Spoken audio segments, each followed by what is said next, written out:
Everybody, welcome to the Journal of Radical Wonders first Zoom craft talk. And we're going to put this up on our journal, which is on Medium. And Zoom bomber is somebody who comes in and just starts cursing and putting up pornography and trying to disrupt what you're saying.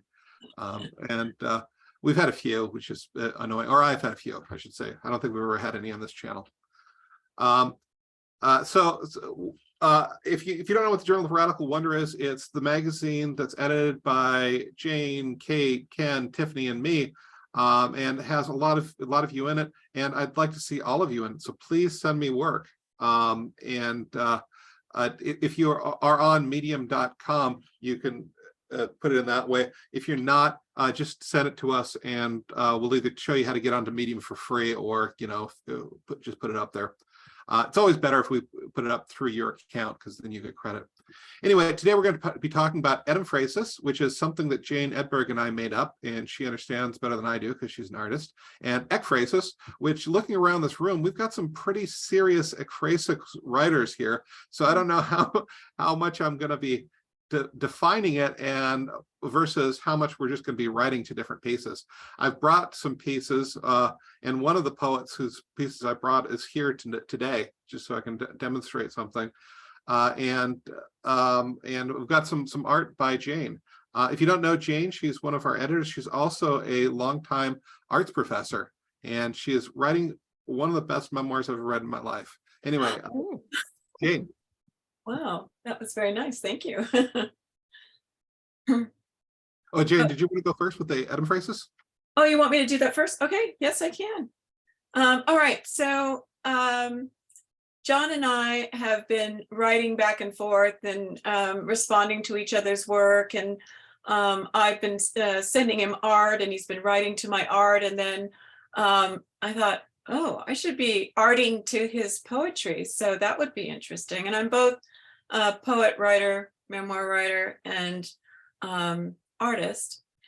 And so it was really an interesting exchange, in that normally when I approach illustrating somebody's writing, I do it as an illustrator. I try to talk about what they're talking about, but visually. And in this case, I gave myself some rules, which is interesting. And I don't know if John knows this yet, but so I'm going to share a PowerPoint right now. Dreaded PowerPoints, right? But that way I can show you some imagery and work from there. Okay. Let's get this up. All right, so I termed this coin etymphrasis because I was thinking about, ekphrastic and what that means.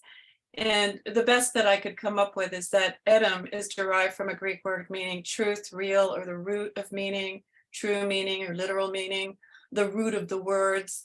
And phrastic, of course, is derived from a Greek word meaning to point out or indicate.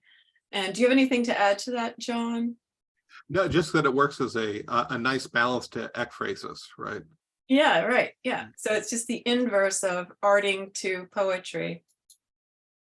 So we have a book that will be coming out at the end of the year, and this is a preliminary kind of idea for the cover of it, which I'm going to be sending to the publishers.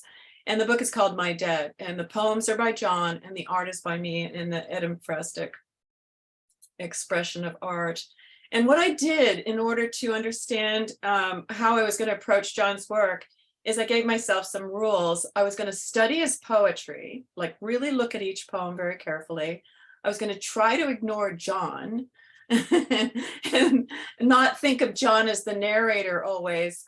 Sometimes it did come up where it felt specifically to John. There's, I think, one drawing that has John and Anne in it, but the rest of them are really a response, the way you would respond ekphrastically to art. I did the same thing. I allowed myself this sort of wild mind.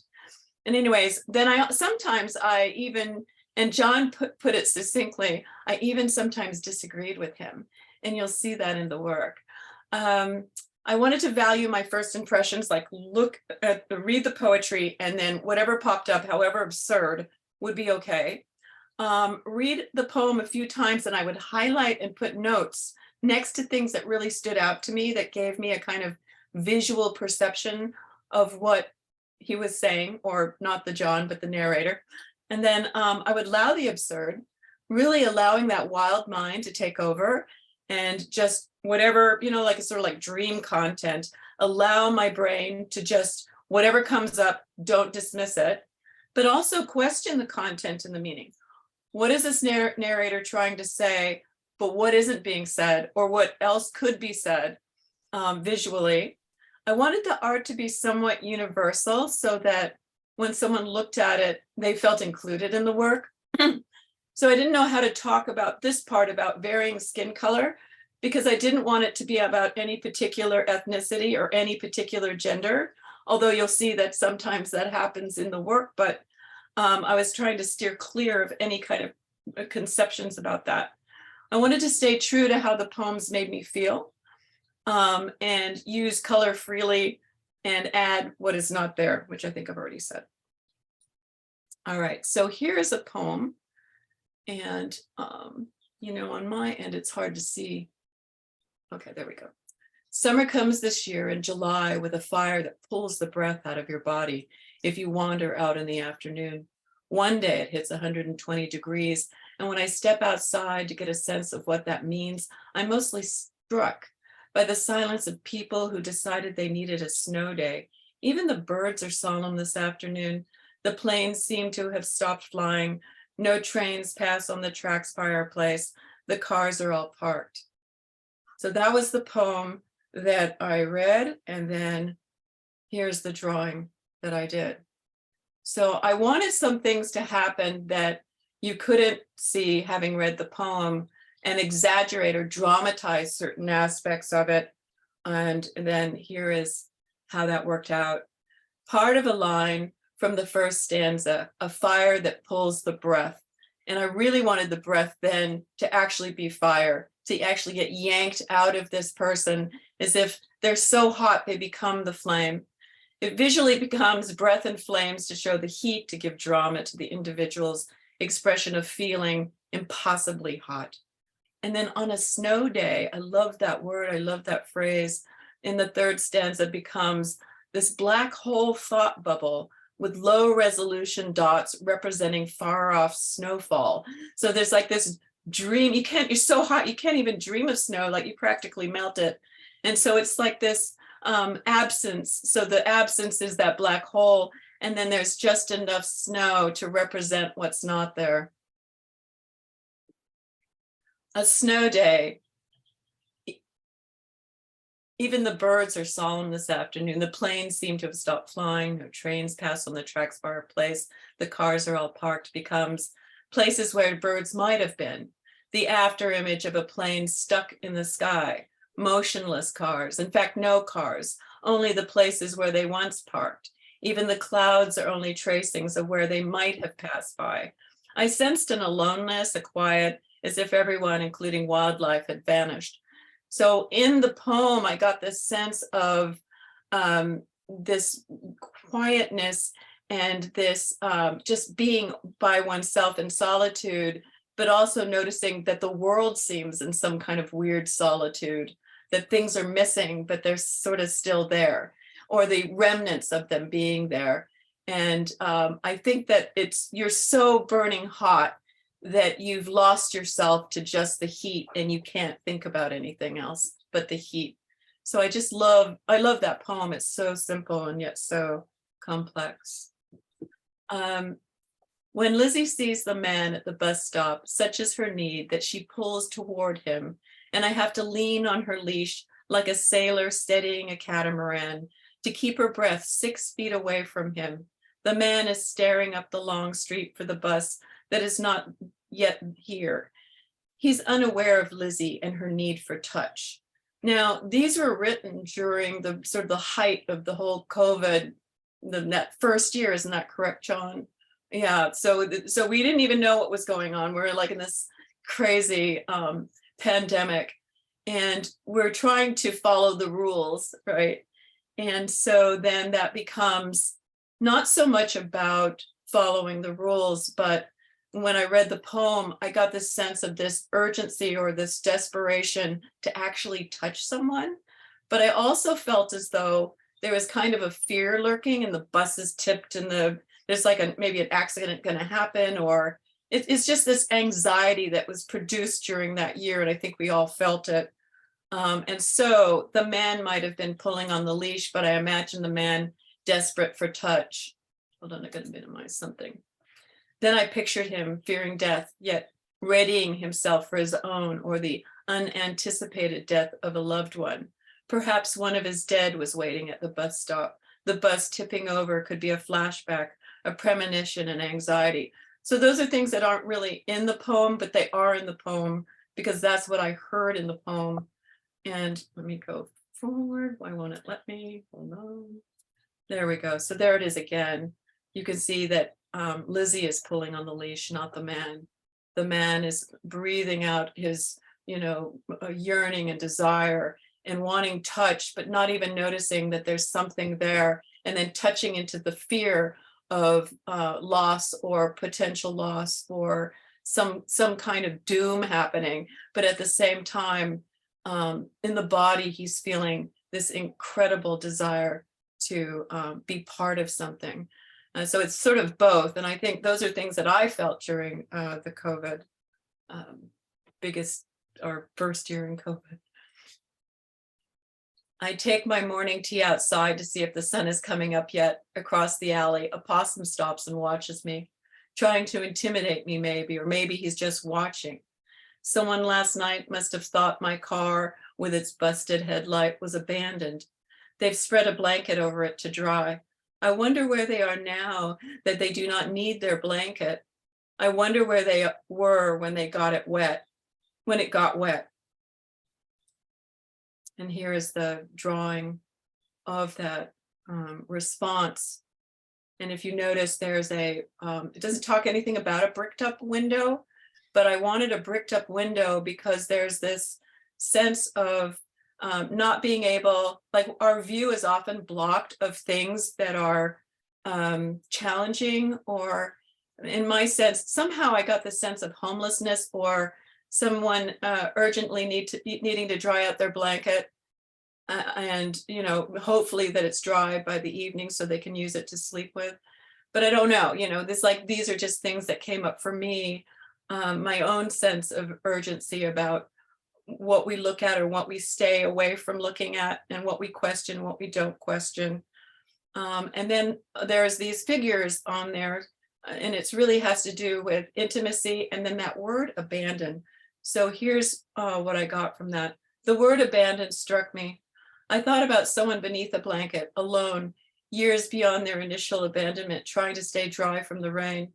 A blanket once used to hold two beings in embrace. Now just a faded memory, no longer a need, desire, or dream. Staying dry is all that matters. I also imagine the narrator lumbering outside in the rain, seeing the blanket and wondering what it would be like to wrap themselves in it, what it would be like to be homeless. The possum seeks shelter and food. The building windows have been bricked in as the view can be challenging. And then, so that was with John's, working on John's work. I've also done some similar approaches to other people's poetry or prose. And in this case, Necessary Darkness, it's on the Journal of Radical Wonder. I worked with a friend of mine, and it was different. So each approach, and I think those of you that do ekphrastic poetry probably know that each painting or drawing that you look at, or each artwork that you look at, you have a different relationship to it, and your rules change, or your approach to it might change, or not, but perhaps it does. With me, it does. So my approach to this was to get it closer to what the person was trying to say. And I won't read the whole piece. I invite you to read it. It's really about how darkness isn't necessarily a bad thing. It can be a wellspring of information. Your shadow, the place where we exist and don't exist, is sometimes important to look at, and can deliver some forms of enlightenment about who we are, where we came from, what we're going to become. And so that's more or less what this poem is about. And I'll read a little bit. It says, in a dream, the voice says, you must honor the night body. So I saw this eye that was an eye into the universe, looking into the night, looking into one's body, one's own body, but also looking into the universe. And I love that idea of the universe going on forever and ever and ever. And then we turn it around and look inside our bodies to nanostructures, to smaller than nanostructures, the infinite, endless beyond that's within ourselves. I made this eye. And then says truth, there is dark, universal abyss of being. Everyone and everything emerged from this abyss. So does nothing. This abyss is beyond space and time. It is not perceptible, nor can it be perceived. We cannot get outside its boundless bounds to see it. We ever issue from its fathomless depths. And so I wanted to create this figure that was from herself. There was darkness coming up over, and she was inhaling the darkness. She was also exhaling the darkness and bringing it back into herself. So it's a sort of a circular examination of self and being. And then this is like touching into that universe, really engaging oneself as sort of like stardust. The night body is that aspect of divine darkness that emerges from and returns to the abyss. And at the end it says, someone awake in daylight and nobody of deep dark night. And so it's that embracing of what we know and what we don't know, and really being okay with it, and being alive with what we don't know and what we fear. Night body is closer to source. Most of us seek to avoid the night body. We seek to avoid the mirage of our daylight world and self. Most of us are too scared to see the truth of our fleeting appearance and essential non-being. And so I wanted to create that sort of, again, a split between being aware of who we are and what we stand for, and to the soul and all that, whatever you want to call it. And then that other part of us, like, where do we go? Where did we come from? What happens to us? What is spirit? What is soul? And we're sort of both, and engaging both of it. Kismet is the night body is the will of Allah, the night body is the dark side of the moon. And sometimes we're fearful to engage our darker side. And so she's staying with herself, but she's also reaching out for it. She wants to touch it and be touched by it, but it also is kind of a fear. So it's just that preliminary engagement with darkness. And then again, looking into self. How may we, as beings of both light day and dark night, draw near to what is nearer than near, yet beyond ordinary perception?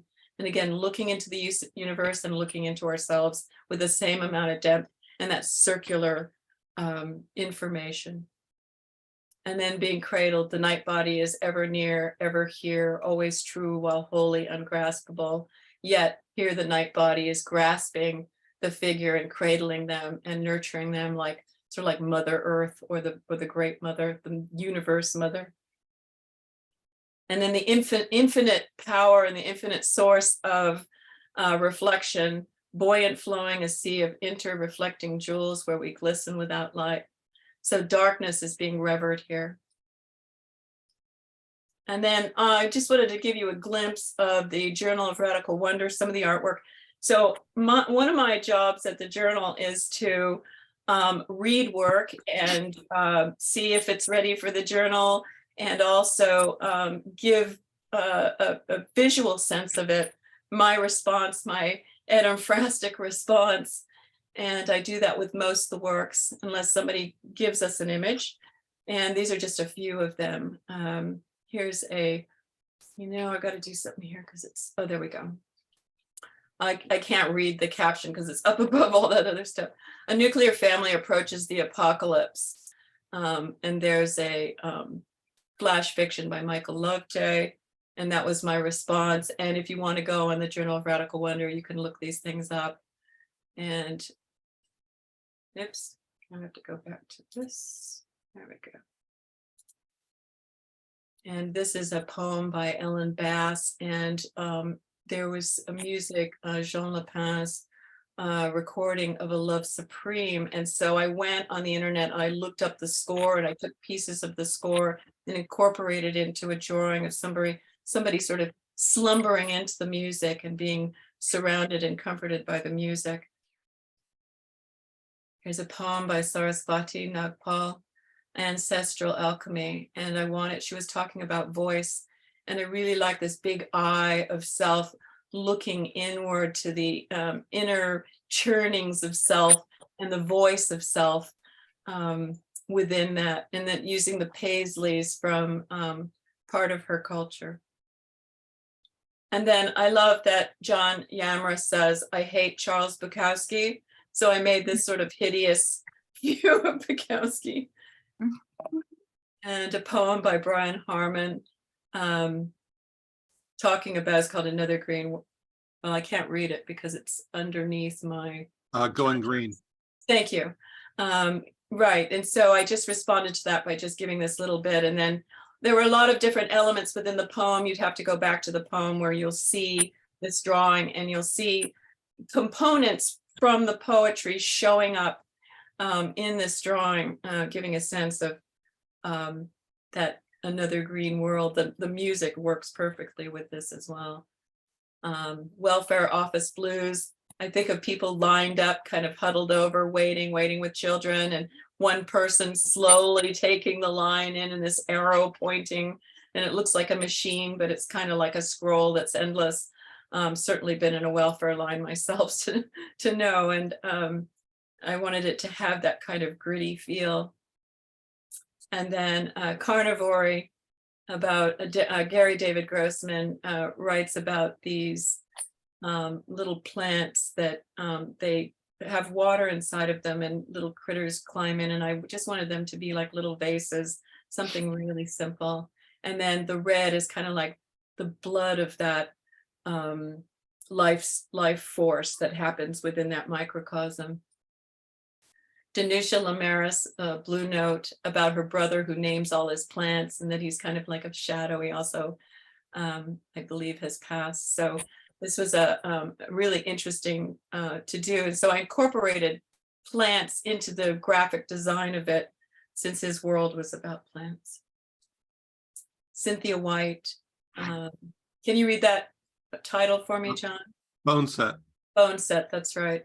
And so she wrote about plants within that poem, and I wanted the plants to embrace the arm, like instead of having a cast, you have this plant that comes in and holds the bone together, and then the energy coming out from the arm. That's it. And does anybody have any questions about my approach or thank you. I just like that you're expanding upon interpreting and all those things, but I also like that you question what could be said and what could be the opposite.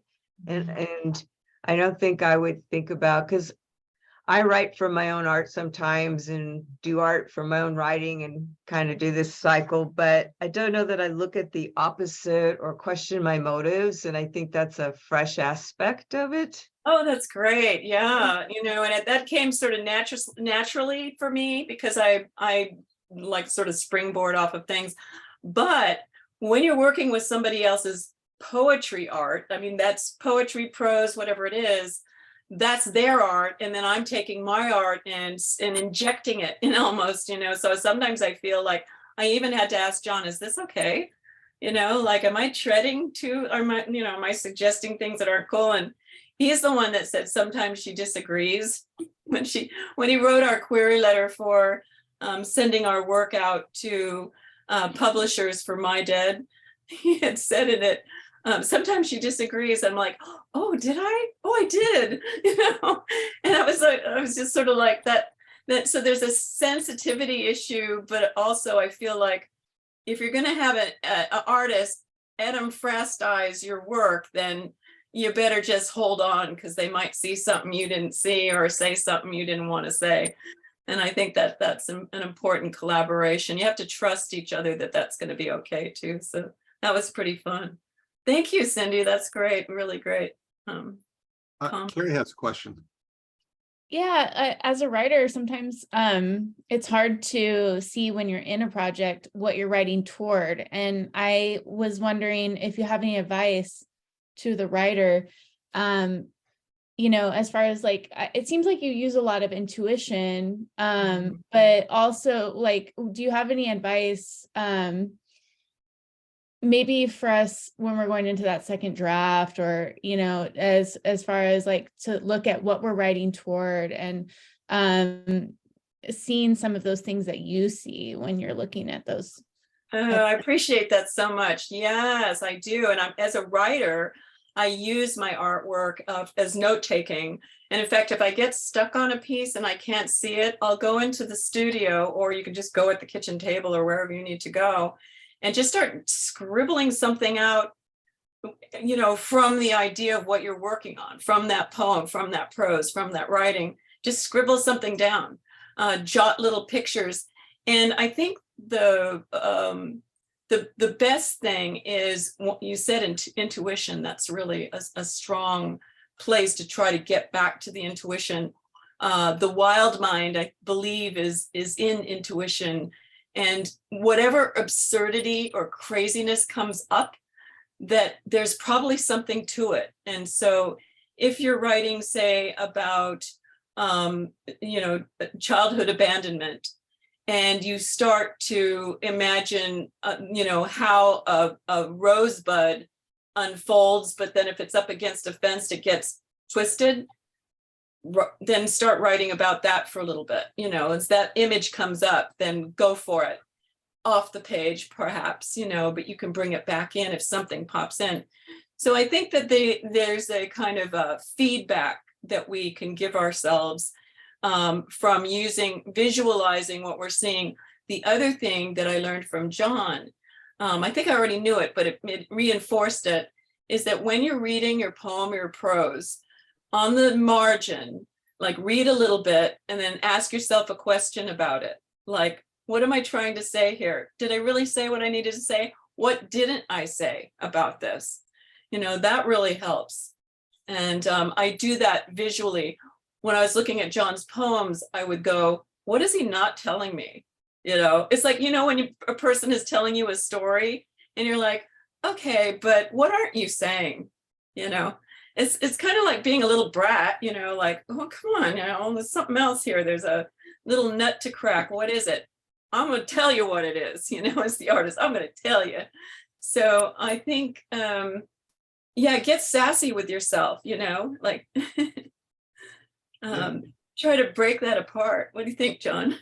Yeah, I mean, absolutely. And as a non-visual artist, I've been using this, and there's a sense at which I'm a terrible artist, in the sense that where I'm a great artist.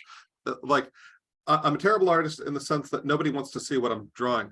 But the good thing about what my art is, it means something to me, and it can pull things out of me.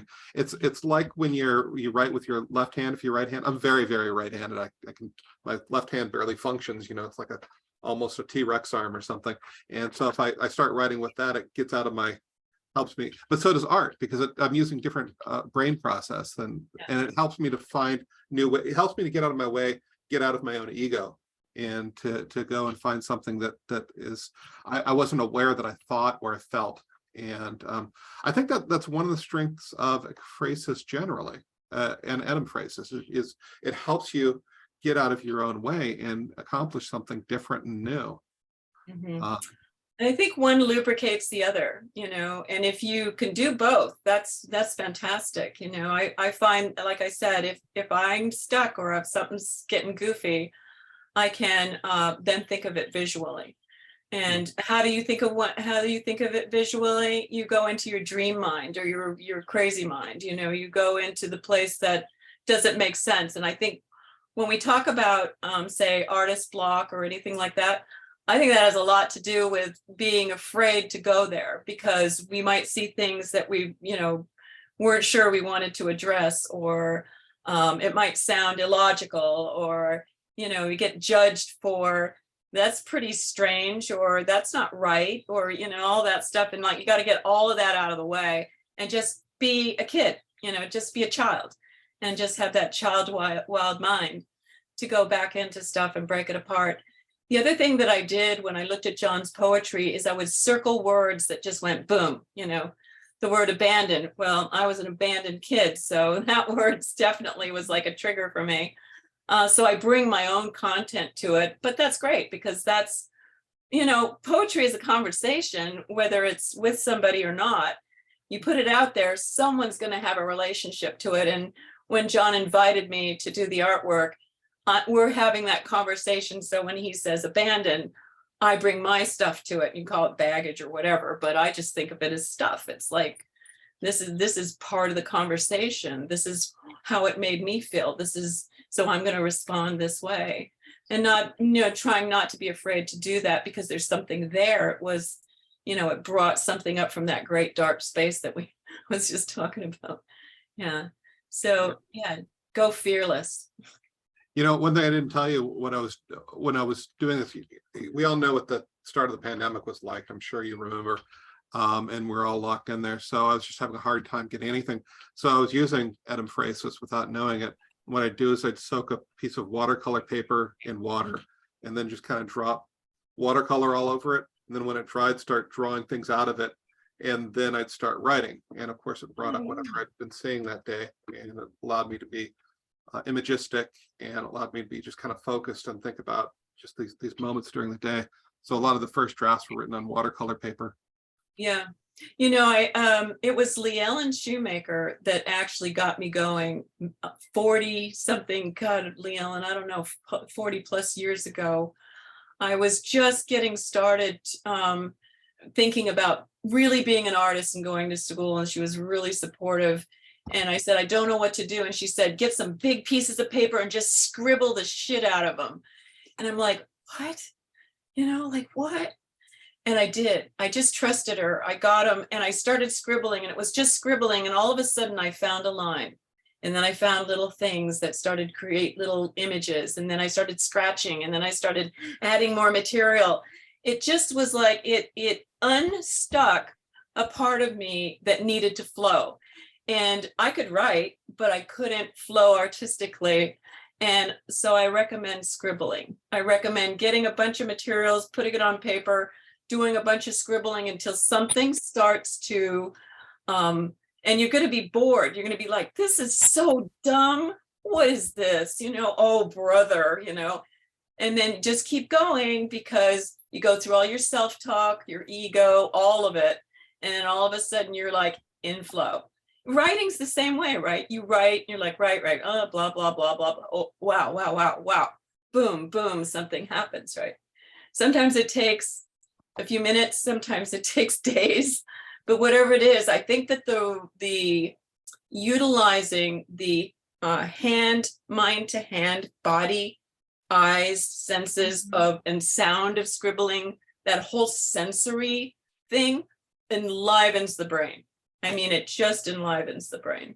So there's no getting away from it. It will help you. It will serve you in some way. Yeah, Ken.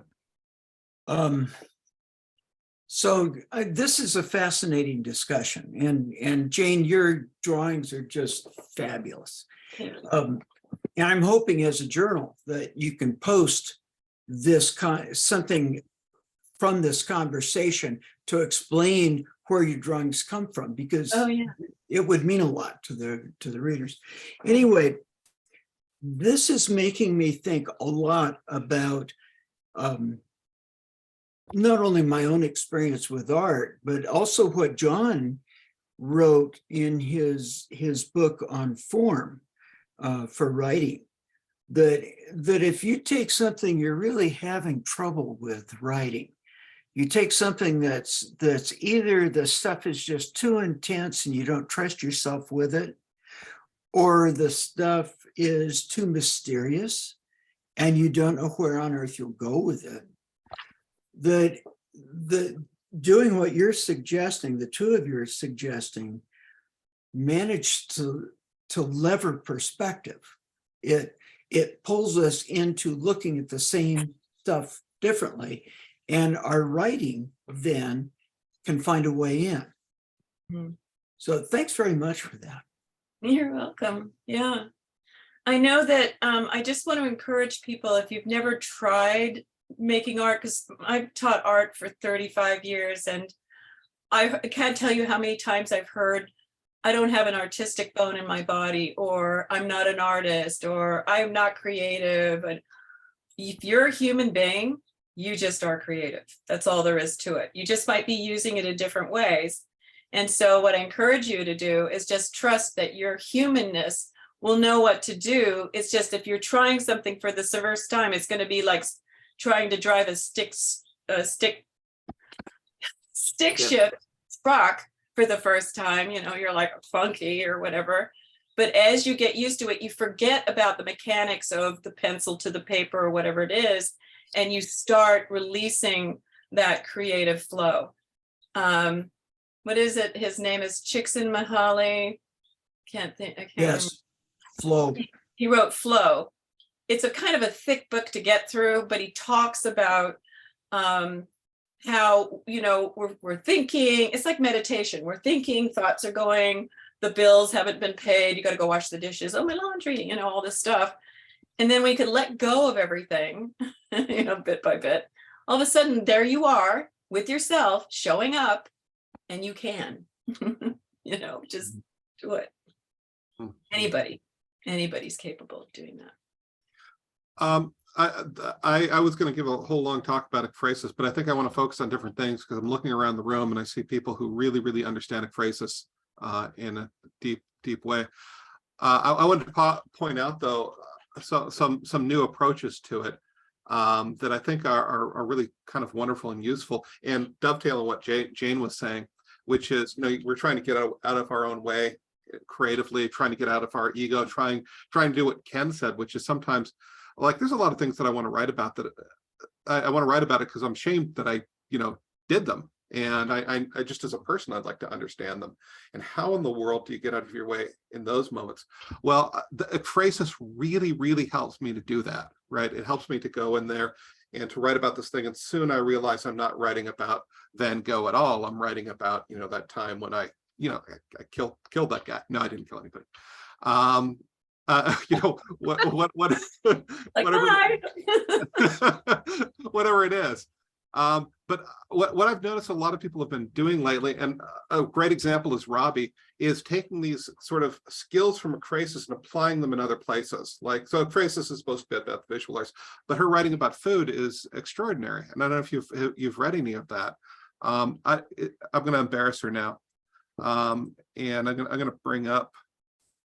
It's not this one. It's, let's see, where is it? There it is.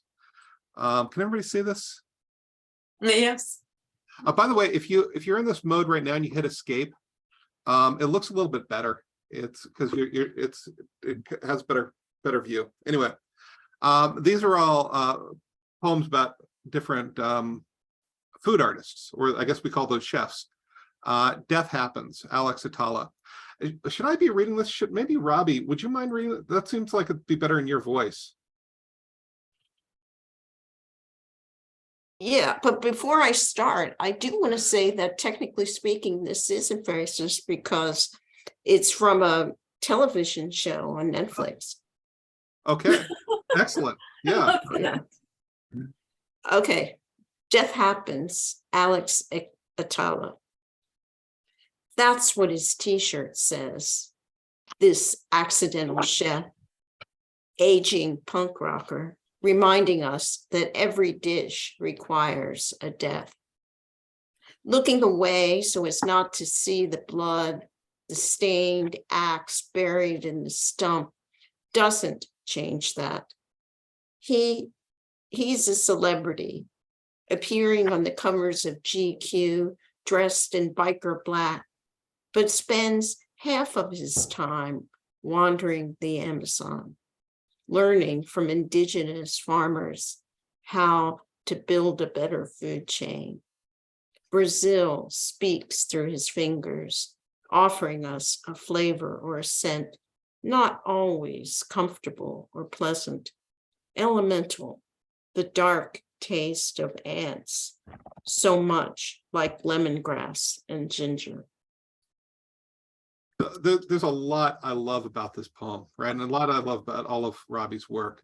But one of the things I truly love is how, it takes off from this thing about food, and it immediately goes into this discussion of life and death and what is the meaning of everything that we're doing. And, suddenly, I don't know if it's because she's out of her ego or if there's some other reason, but suddenly we're now talking about things that absolutely matter in life, and probably in a way that she wouldn't have without this person that she's writing about. I've never watched Alex Atala. I don't have Netflix. I should re-up. Netflix just got too depressing for me. It's all sadness on the channel as far as I can tell. So I dropped it to make myself happier. But maybe I'll get back on this and check this out. Jerry Loughlin did that too, and he did it with jazz. And he could talk about jazz in a way that other people really couldn't. And it was some of my first thinking about jazz beyond just listening to the music, what he was doing. I made the statement, it's really hard to write about a painter like Malevich, right? And then Ken, who's here as well, Ken did a whole bunch of series where he was writing directly to the abstract expressionists that I was having a hard time dealing with, right? So it became a kind of direct address about the philosophy, which, I mean, there's a lot of different ways that you can get out of your ego here and go towards something when you're writing about ekphrasis. I think the most dangerous thing you can do is rely on the image or rely on a discussion of the image, right? It needs to be something beyond there. So it's not just a replication of or a discussion of that thing. It's what Jane was doing with my stuff. It's like, well, let's forget about what John said and let's forget about John the person. Let's take a look at the poem. I guess that's a new critical technique, right? That John Crow Ransom might have taken. We're just going to take a look at this thing and try to understand what that is and how it relates to my life. Because it's true. I've been analyzing some of my poetry lately, and I realized that I didn't understand what I was saying when I was saying it. Right? You need to get out of your own way sometimes. Okay, so I think that's all I had to talk about. Yeah, it's a good thing to do when you're depressed or in a slump. Absolutely. I've actually been writing some ekphrasis to Jane, and if you'll indulge me, I'm gonna show you one, and then I'll have a prompt for you in a minute if you want it. Let's see. So we're working on a new collection, and this time it's the other way around. It's me writing to her art. And so this was an image she gave for me, and it brought up some thoughts for me. One is that I've been hiking the High Sierra as long as I've been a human, and I just recently found out that I've never seen a bighorn sheep, and all the rangers I was talking to said, yeah, they're right there. You just have to know where to look. You probably passed 1,000 of them.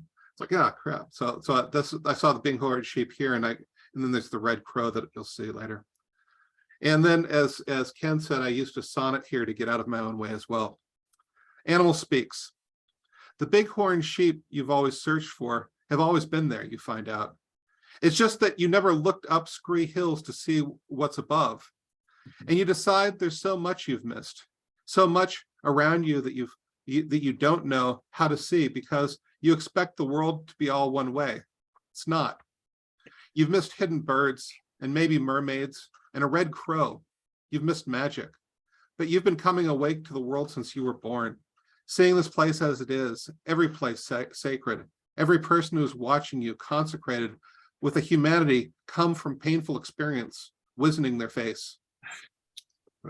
So, and just I couldn't have come to this. I'd forgotten that bit about about the bighorn sheep, but God, I love that sheep in the center of this. I didn't talk about the butt, but I could have. There's a lot going on here. Okay, so I've chosen, if we want to have a prompt, I've chosen one of Jane's, just because there's so much going on here. Yeah. Yeah, it's complex. I don't know if do we all feel like doing a little bit of writing? Okay, so here's Jane. What can you describe this to us? What is the image? Let's see. So this came from a collaboration. It's called Exquisite Corpse. It's a game that you play where you write a little bit, leave a part bit of the last bit that you wrote for the next person to write. And then I did that as a letter back and forth with a friend, actually in snail mail. And we started a drawing. So this isn't just my drawing, it's also Shelley Air Graham's drawing. And she was one that said to me, well, I'll try, but I can't draw. She can draw. She was, half of this is hers. So it was a start of a story. And again, this is in the Journal of Radical Wonder. It just came up today. So it's on our I think it's on the front page of the first thing on our page today. Well, I think that's great. And if we have some great ekphrastic pieces to this, we'd be thrilled to publish it. Oh, let's do that. That would be fabulous. Yeah. All So right. let's just take maybe 5 minutes to get started on this poem. And I'll interrupt you in 5 minutes.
Okay, I am aware that that's not enough time. I'm just cognizant of the hour. But I'm hoping that people got some work started. And did anybody do anything that he, she, they would like to share? Yeah, Tiffany. I could share. I think I completed one. So I'm notoriously bad at titles. There are so many here. Breasts lying on their sides, breasts hopscotching like frogs over each other, breasts in a lake of color, breasts fire cracking the sternum in reds and golds, breasts buttoning the pages together, breasts skinny and small, breasts round, lanky, breasts on forms under watchful eyes that will never leave them alone. Hmm, Wow. Wow. I absolutely. love that. I did too. Wow. Robbie, did I see your hand up? From the beginning, the hand itched to tell its story. Bison on a cave's interior, the artist's own hand, first self-portrait. From the hand to the mouth, the same shared telling. Oh, Wow, wow. that's wonderful. Yeah. Oh, that's Wow, powerful. this is so exciting for me to hear these. Oh, yeah, it's your work. Yeah. I love that. Who else? Yeah, well, Jane, did I see you writing to it? I did. I can read it. Yeah. I, eyes, I am, you are. My words are a long tongue reaching into your ear, ears, your ears, their ears, my mouth, my. Your mouth responds, your tongue longer than mine, worms into my ear, my mouth closed, tight, holding back my tongue. I, eyes, see you, I hear you, you, me. Huh, Wow. that's great. Love the sound values in that. That's great. Oh yeah, please, Raymond. There's no wrong here, so please. Okay. Mental gymnastics. I call her trapeze, although I know she only watches the circus from the crowd below. Too afraid to do flips and tricks, but not afraid to do flips for tricks. I used to think I was the ringmaster. Then I realized I was caught in a spectacle, tethered by her by the testicles as she snapped her whip and forced me to jump through the ring of fire. I was untrained and got burned. Whoa, Great. that's fantastic. Absolutely. Cindy. Well, this is very early rough draft. That's okay. There are two sides. That's my title. That time when you got, sorry, that time when you got angry, not like the soft coos of a mourning dove. Your hands reached across the state lines and tried to choke me, maybe wanted to hug me. I birthed you like spiders. Keep hearing, I need to soften my heart, allow my spiral eye to find a new moon inside. But I want to yell. Balance looks like holding a ball in each hand, you and I. So needs a little more in between some of those lines, but yeah, that was really fun. No, that's beautiful. I loved it. Yeah, and I love the birthing like spiders line of those. It's Yeah. fantastic. It's so interesting to see what a visual art can, I mean, it's so diverse, right? It's so incredible. Yeah. Beautiful. Reaching into ourselves. Mhm. Anybody else? Yeah, Leland. Goodbye. Reaching through eyes, the lies speaking inside. Goodbye. We know the knows, eyes close. We break, a way to feel, to know, all close. Our hearts converge, the fractals merge, our will deters, enter here. Goodbye. Oh.